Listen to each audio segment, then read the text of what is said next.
I'm very pleased to announce this morning an agreement among the Minnesota Vikings, the City of Minneapolis, and the State of Minnesota to build and operate a new People's Stadium at the current Metrodome site in Minneapolis. I stress that this agreement is subject to the approval of both the Minneapolis City Council and the Minnesota Legislature.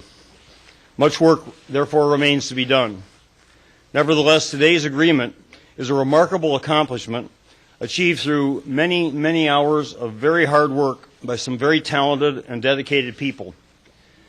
They are too many all to mention, but let me single out Senator Julie Rosen and Representative Maury Lanning, the Senate and House authors. They have been just fantastic to work with, and their dedication to this and perseverance through all of this has been remarkable, as well as DFL Caucus Representative Senator Terry Bonoff and Representative Terry Morrow. Also, this has got to be a bipartisan project and have bipartisan support, so their leadership has also been extremely important. Minneapolis Mayor R.T. Ryback and City Council President Barb Johnson, without their taking the lead and being willing to take the arrows of misfortune that accompany that, this project could not have moved forward. So I thank them and salute them. And the Minnesota Vikings, Ziggy Wilf, Mark Wilf, and Lester Bagley, thank you very much for, and I'll elaborate a little further later, but Ted Mondale, the chair of the Metropolitan Sports Facilities Commission, done a phenomenal job honchoing this through. Mr. Craig Skeim, his analyst extraordinaire, and Kathleen Lamb, the council, and Tina Smith, my terrific chief of staff. They and the many others who worked closely with them were all essential to reaching this agreement. Now the real work begins, persuading a majority of the Minneapolis City Council and the Minnesota Legislature to approve this agreement. I ask the Council to act expeditiously and the Legislature to hold up or down votes in both the House and the Senate during this session. I ask them to consider carefully what is at stake for Minneapolis and for all of Minnesota. Estimates are that building this stadium will employ as many as 8,000 construction workers and an additional 5,000 people among the project's suppliers. A couple thousand permanent jobs will be created by its ongoing operations. Our state will have a premier stadium to host the Minnesota Vikings, college and high school teams, rock concerts, monster truck mashes, and other major events that will generate even more economic activity and showcase both Minneapolis and Minnesota to people all over the world. And all of this would be accomplished without using a single general fund tax dollar. Let me repeat, not a single tax dollar from the state's general fund would be used for this project. Finally, I'd like to thank again Ziggy and Mark Wilf for their major commitment to this stadium and to Minnesota. The Minnesota Vikings will play 12 games per year here. I'm counting the 2 home field games you get for winning the league division and then going into hosting the playoffs. The other 353 days, this publicly owned stadium will be operated by a public authority to best serve the needs, the activities, and the enjoyment of the people of Minnesota. Thank you, Mr. Wilf and Mr. Wilf, for your patience, for your perseverance, and for your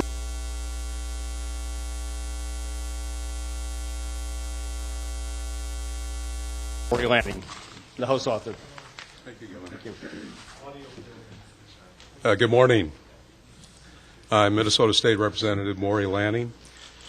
I recall my first conversation with representatives of the Vikings back almost 8 years ago.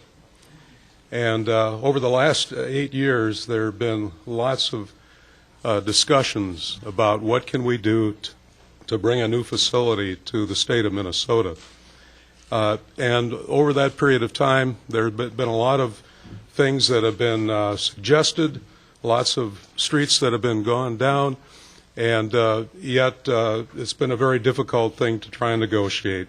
And so we're very, very pleased here today to announce the successful completion of the negotiations between the team, the City of Minneapolis, and the representatives of the state. And I want to thank, first of all, the governor for his leadership with regard to this effort. We wouldn't be here today without the strong leadership that he has shown in helping us move towards a resolution of this issue.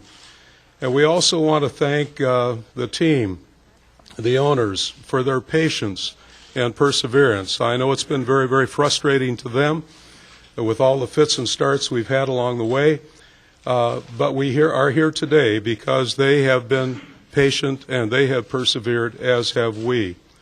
And I also want to thank and commend Mayor Ryback and his leadership as mayor to try and bring forward a proposal that would involve the city of Minneapolis to help make this deal happen. And I also want to thank Ted Mondale and Craig Skyme and the Metropolitan Sports Facilities Commission for their very diligent and hard work trying to assemble all of the details that are needed to make this deal come together. And finally, I want to thank my colleague, Senator Rosen, my colleagues in the House, Representative Morrow, and the others who are here today who have been very much involved with our work group over recent months. We have been working hard trying to put together a proposal that would have bipartisan support. We have said from day one that this is not going to happen unless we have good, solid bipartisan support to do a stadium facility in Minnesota.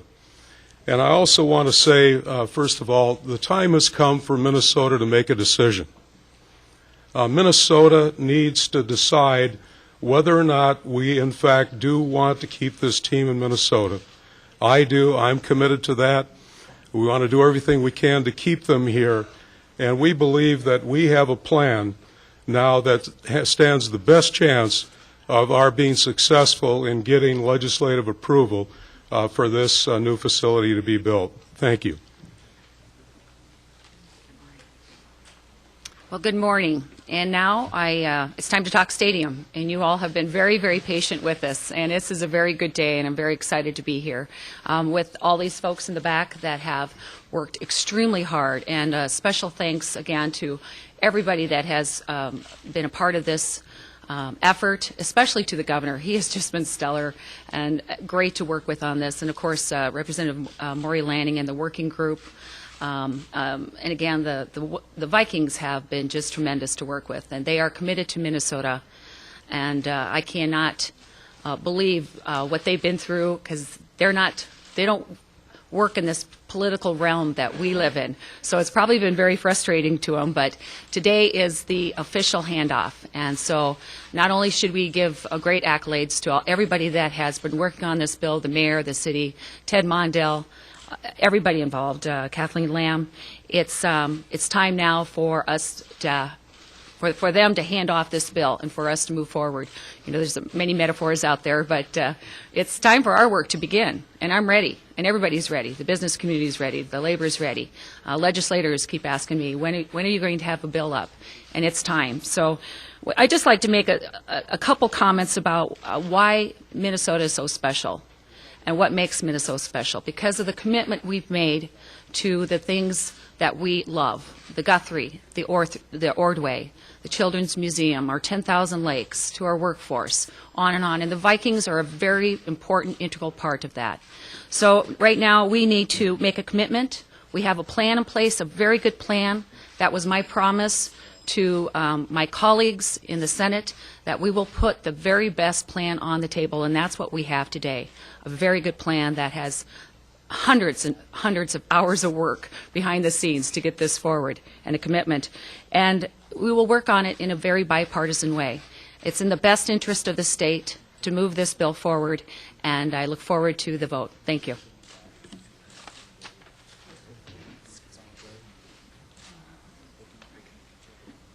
Thank you very much. Terry Morrow, Representative St. Peter. I look forward to working in a bipartisan fashion with my colleagues, Senator Rosen and Representative Lanning, as we work to put together a bill based on the proposal that you'll see today.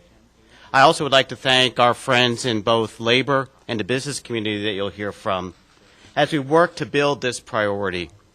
And I especially look forward to fulfilling the hopes of the millions of Minnesotans who watch and listen to Vikings games on Sundays. I believe, as Senator Rosen and Representative Lanning said, that the Vikings are an integral part of the quality of life of the state of Minnesota. I know when I lived outside of Minnesota, I knew three things about the state. I knew about 10,000 lakes, I knew about Prairie Home Companion, and I knew about the Minnesota Vikings. And I am committed to working in a bipartisan fashion with my colleagues in the House and the Senate to make sure we now craft a bill that reflects our state's priorities and still keeps the Minnesota Vikings playing their home games here. Thank you.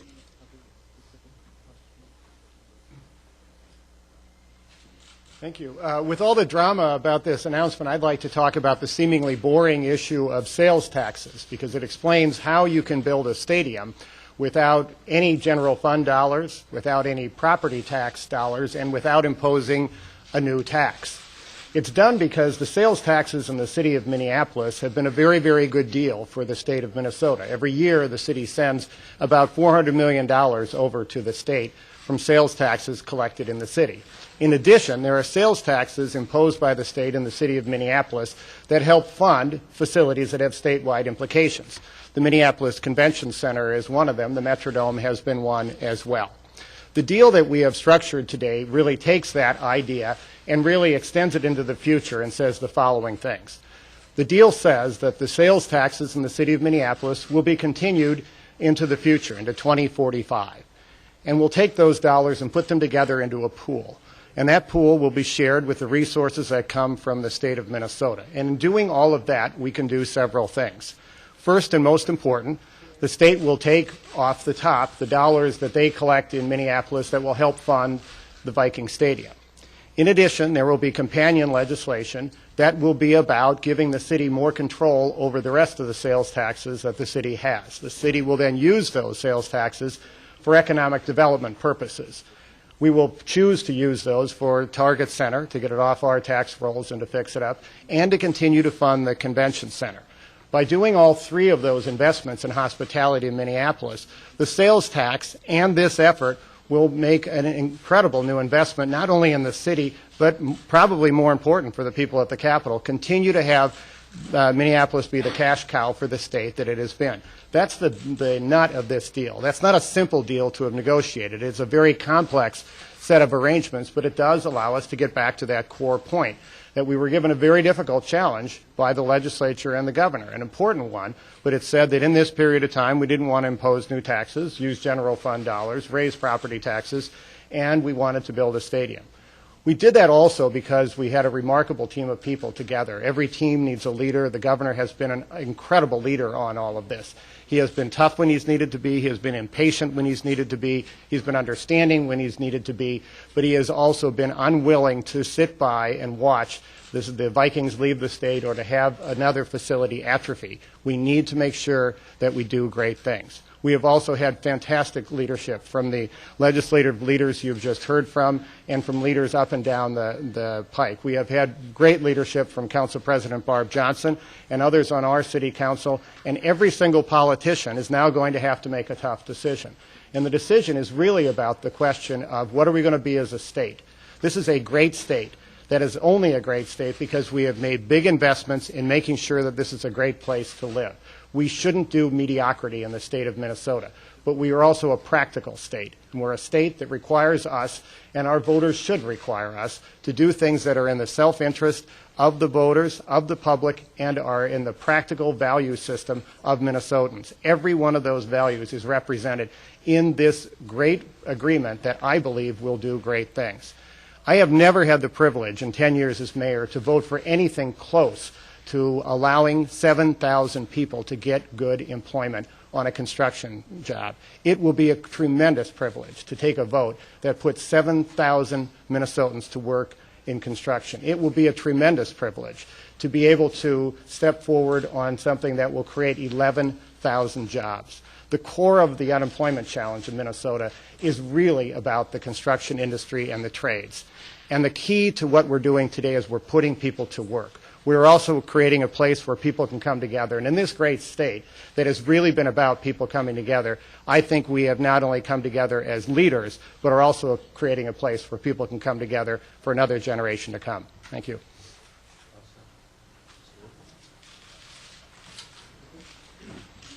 Thank you for all being here today. Approximately 7 years ago, when we became owners of the Minnesota Vikings, I remember the first question that was asked to us, and it was, what are your plans about the Minnesota Vikings? Are you going to move them? And instantly, knowing the storied franchise of this great state, the Minnesota Vikings, quickly we said, we're going to make sure that this team stays here. This is an exciting day because the dream of keeping the Minnesota Vikings here for generations to come is close at hand. It's an exciting day for the state of Minnesota, the city of Minneapolis, Minnesota Vikings, and our fans. And since we became owners, everybody who we meet, fans throughout the state and throughout the country, always asked us, what's going on with the stadium? When are you going to get the stadium done? And again, this is an exciting moment because here we are at the cusp of getting this done.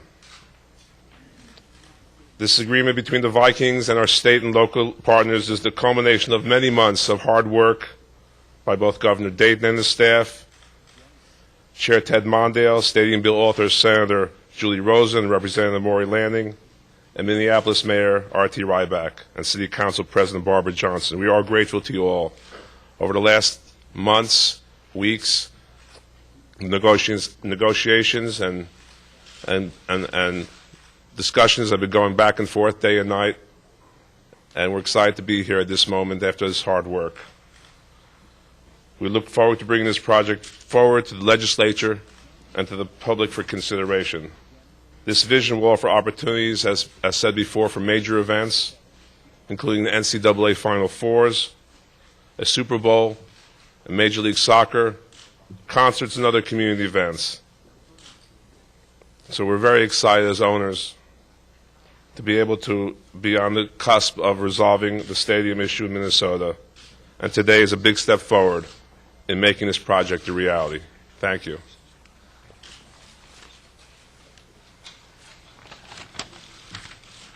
Thank you all for being here today.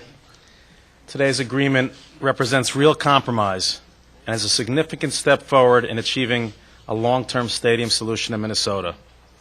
This location is the most cost-efficient stadium alternative. We have an opportunity to leverage existing infrastructure, including highways, the Hiawatha Light Rail Line, and the future Central Corridor. This multi-purpose facility will draw more than 1 million visitors annually into this market and will host high school and college athletics and community events and celebrations. We also want Vikings fans to know that we are committed to creating a fantastic first-class game day experience, one that Viking fans and Minnesotans can be very, very proud of.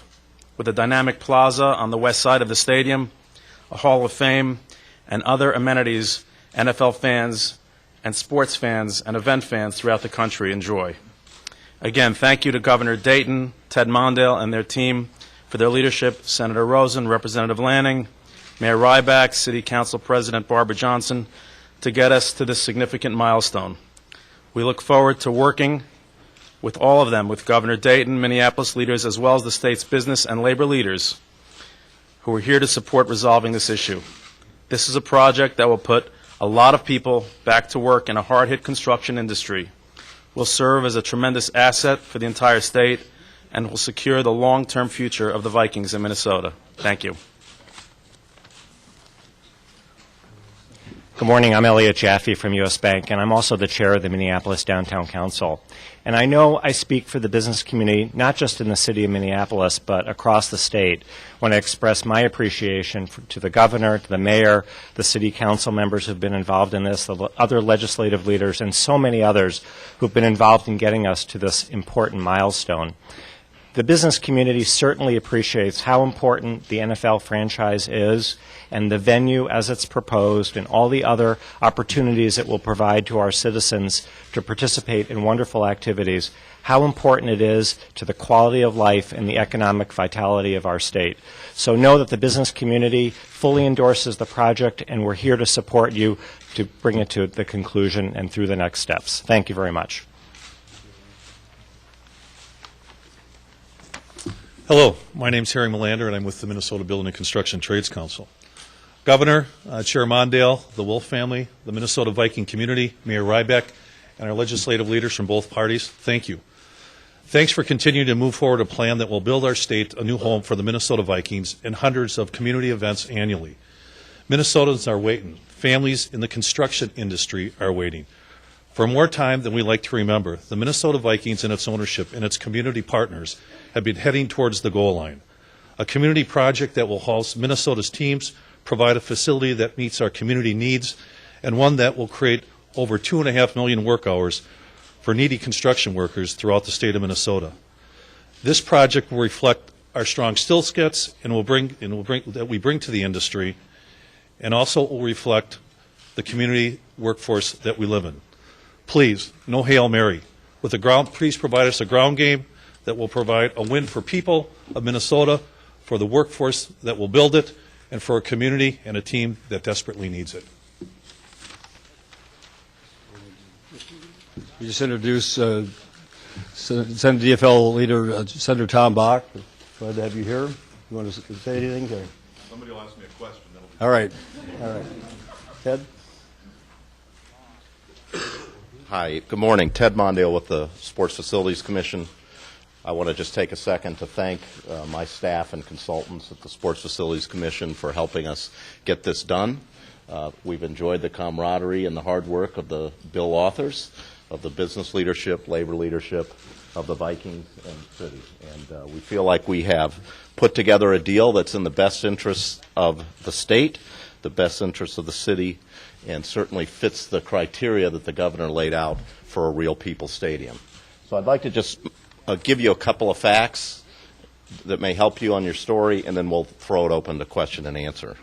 Number one is the stadium location, which is back from the existing Metrodome site. As you can see it there, and in the term sheet, there's a better drawing there for you. The idea is to push this stadium back to the back of the parking lot where it exists, to start building it the first couple of years while the team is playing, then have 1 year is the goal now, to only have 1 year at TCF Bank Stadium. As you see, the stadium has a large public plaza, which we think will be very good for the numerous civic events and public events that would happen there. The stadium itself is modeled after Lucas Oil Field, which just had a very successful Super Bowl experience. The Sports Facilities Commission and the Vikings spent a couple of years and a lot of money putting this program together, and it is truly a people stadium that will accommodate, soccer, basketball, football, baseball, all the civic events that now are hosted by the Metrodome. The facility will be owned by a new sports authority, which will have as envisioned, a 5-member board, 3 appointed by the state, 2 by the city of Minneapolis. The financing for this at this point is that the state of Minnesota would provide construction financing of a net of $398 million. The city would be $150 million, and the team's contribution would be $427 million. So you have a project worth $975 million. $828 of that is the building, and $147 is the plaza and surrounding area. The total funding of this project, if you count the operations and look at it over a 30-year life cycle cost, is 50.6% of the funding is coming from private sources, the team, and 49.4% is coming from the public, both a combination of the state and the city, with the city having a fairly large operational commitment over the years. The The building will be run by the public authority, and the team will run all the marketing and other arrangements as it relates to football. There's a provision there to hopefully bring in a Major League Soccer franchise as well. And for you, Senator Bach, there's no need to, this can be done without affecting or bumping up to the Charter Commission at the City of Minneapolis. So those are the basics of the bill. There's I think, a 20-page term sheet that's available to all of you, and I guess we're open to questions at this time. Are the votes there in the legislature and the city council, and if they're not, what's it going to take to get there?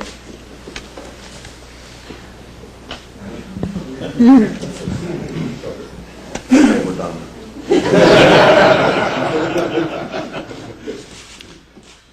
Well, obviously, we've heard from a number of our colleagues, both in favor and those who are yet to be convinced. And it's hard for people to really tell us whether or not they would support it until they know what the details are. And that's what they're going to hear now. They've got the framework today. We're going to immediately be working to fill in the details that need to be filled in any bill. We've had, obviously, a lot of time to do many different drafts of language that potentially can be in the bill, but now that we have a framework, we have to fit that language to meet the terms of this negotiated agreement. And that's what we'll be doing. And we're going to work hard to get our colleagues to support this. And as we've said all along, this will not happen unless it has bipartisan support. One specific on that, Representative Lanning, there's a bill that would sunset the Minneapolis hospitality taxes and therefore take away the funding source for the project. Is that bill, as a result of this agreement, does that go away, or is that still a threat to this deal? Well, obviously, that would need to go away if we're going to be able to move forward. And well, that was an idea that was put out there. What a lot of people have sort of been under the impression that Minneapolis could continue to collect these taxes indefinitely throughout the future, and legislators now were saying, wait a minute, the city of Minneapolis can't be assured that that money is always going to be available for them for whatever they want or need. And so that was kind of the point of that bill. And obviously that bill cannot go anywhere, otherwise this deal doesn't go anywhere. Representative Lanning or Senator Rosen, have either of you talked to Republican leadership, and have they put any demands on the table saying we want this, we don't want that, and have they been briefed on this plan since you guys reached the agreement?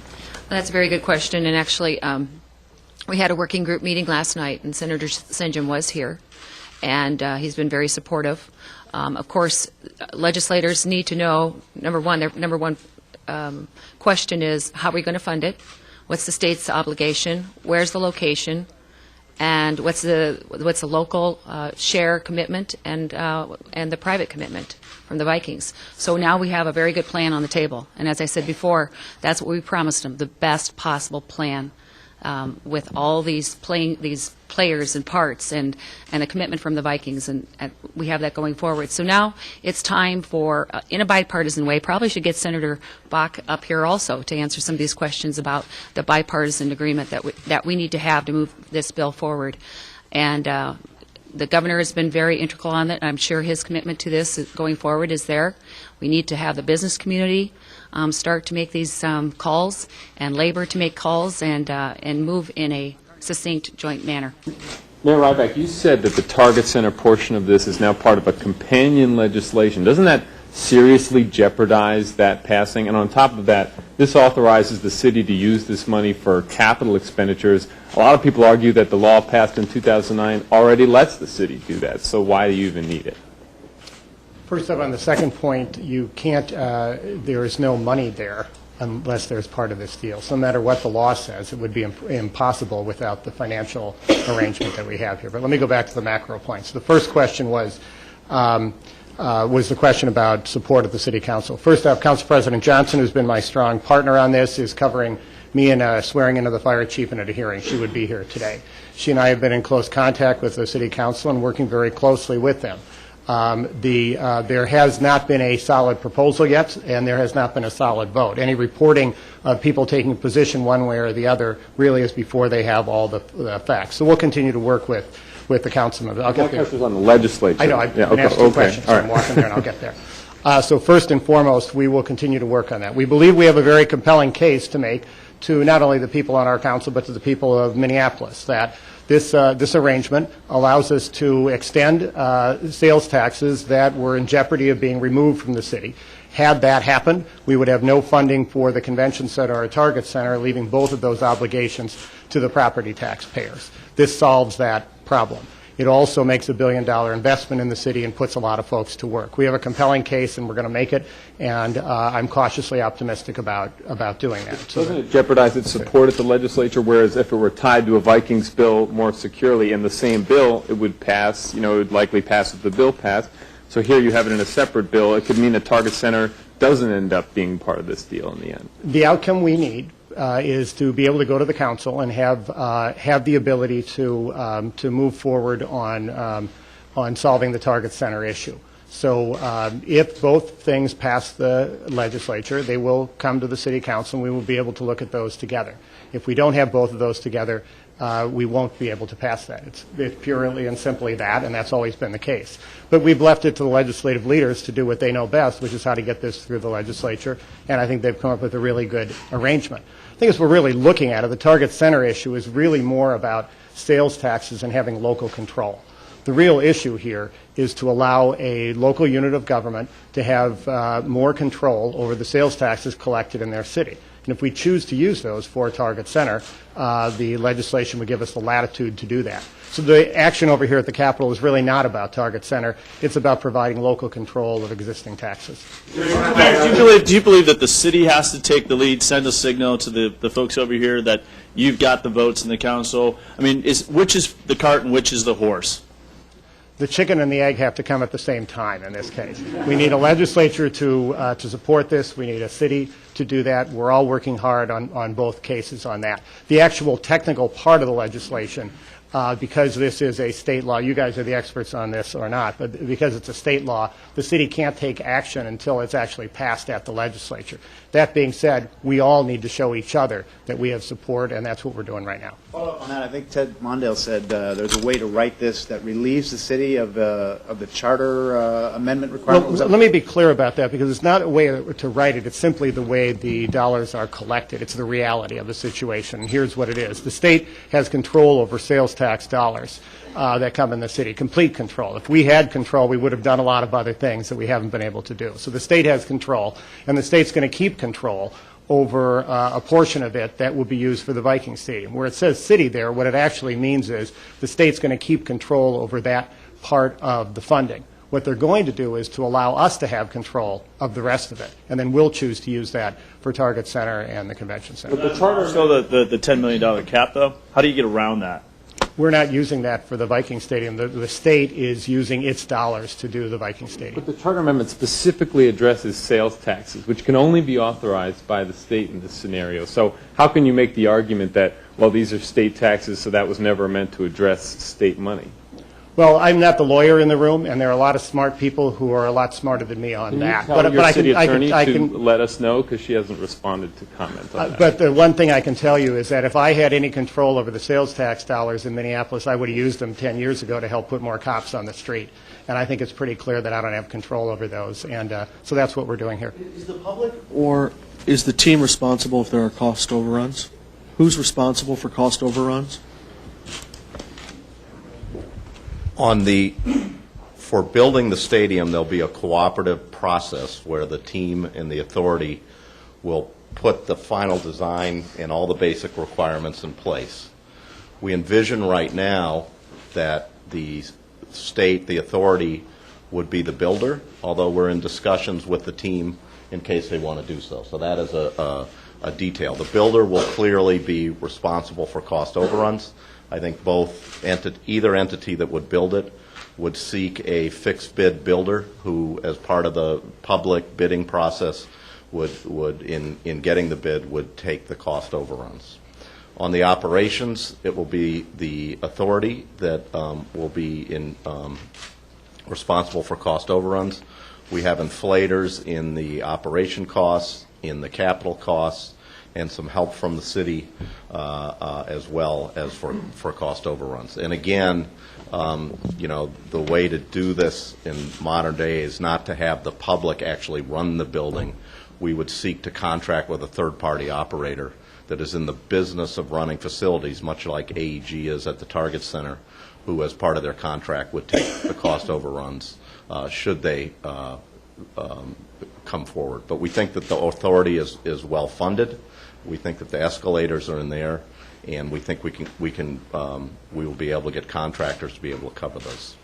Chad, how does revenue break down on the stadium? Who would get the revenue that's brought in from the use of this facility?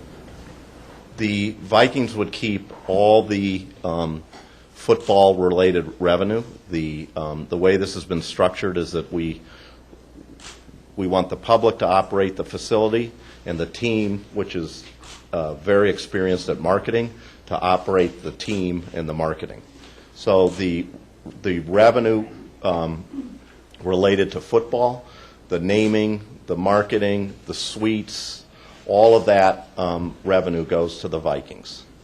All of the non-Vikings revenue, or maybe non-soccer revenue, throughout the year, a U2 concert, whatever, would go to the authority.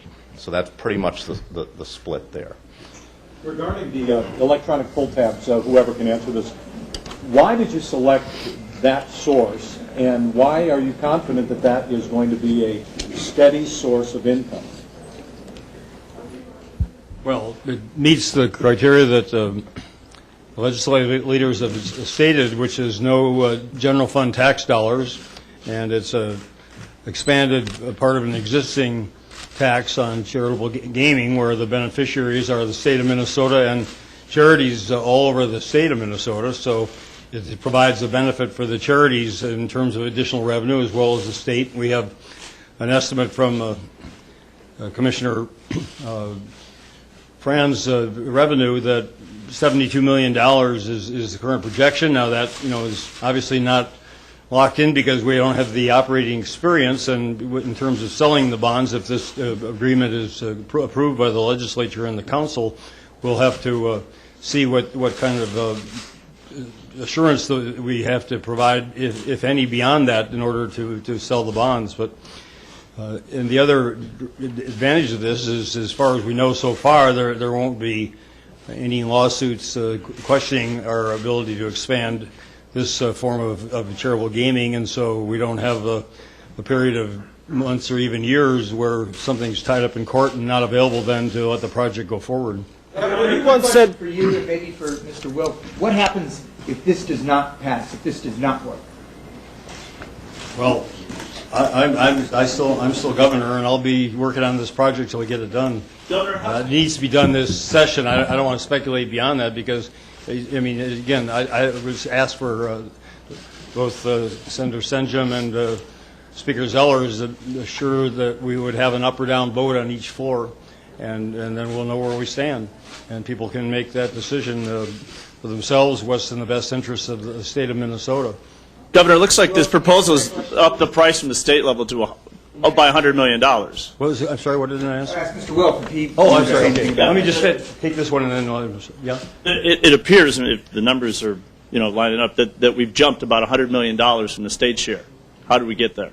Because with the legislative constraints on either Ramsey County or the city of Minneapolis not being able to generate additional sales tax revenues, their share went from $350 million in the initial outline for Ramsey County and approximately that for Minneapolis to the $150 million that the city's putting in. So there was nowhere else to go but the state, and it's the best deal we could negotiate. I'm not entirely pleased with it, and others are not either. The legislators and the city council have to decide if this, as Senator Rosen said, the best deal available and possible is good enough to proceed and put several thousand Minnesotans back to work and keep the Vikings here and build a showcase sight for Minneapolis and for the state, and I hope that they'll recognize that, especially that these are not going to be paid off with general fund dollars. They're going to be paid off with a revenue stream that comes from, as I propose, expanded charitable gaming.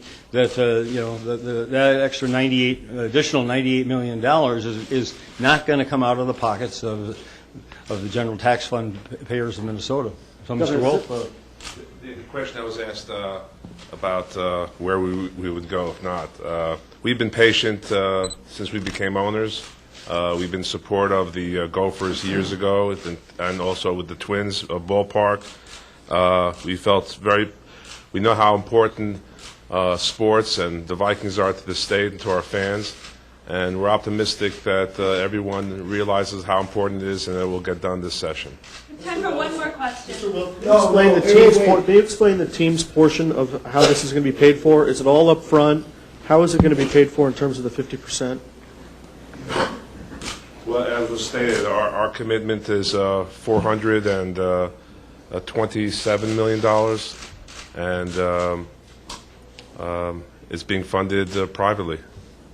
But is all the money going to be up front, or how is that going to be? As I understand, it will be in that form. Yes, the $427 million will be upfront and in conjunction with the state and city, and in addition, there'll be the annual operating payments by us as well, which escalate. Do you know where that will come from, the 427? Again, it's going to be from private sources from the team.